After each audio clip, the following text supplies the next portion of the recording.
Aleksander Kurtna nimelise auhinna Anne Lill antiigitõlke traditsiooni õnnestunud elustamise ja Europiidese Ifigenia Auleelises tõlke eest teatrile No 99.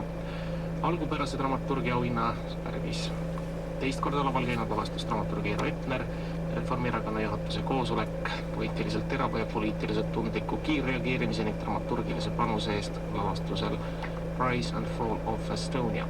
Ja muusikalavastust auhinnad mõne sõnaga Ain Angeri Mephisto mõjuva ja kaasahaarava tegelaskuju loomisest Charles Gounod ooperis Faust, ning Monika Evelyn Liiv, Julius Caesari ja Cornelia veenvad muusikaliselt kõrgetasemelised rollilahendused Georg Friedrich Händeli ooperis Julius Caesar, samuti rahvusooper Estonia. Me püüame ühendust saada Ivar Põlluga, aga kuivõrd ilmselt teatriaastapidu oli pikk ja näitlejatel päev algab tavaliselt kell 11, kaasarvatud ka lavastajatel proovidega, siis ei õnnestu praegusel hetkel vähemasti teda telefoni otsa saada, aga see ei takista meil teda kuulamast.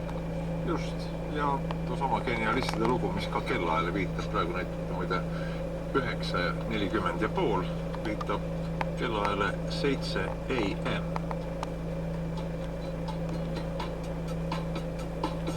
Kell 2 PM me läheme lahku, kuid kell 7 AM me kohtume taas.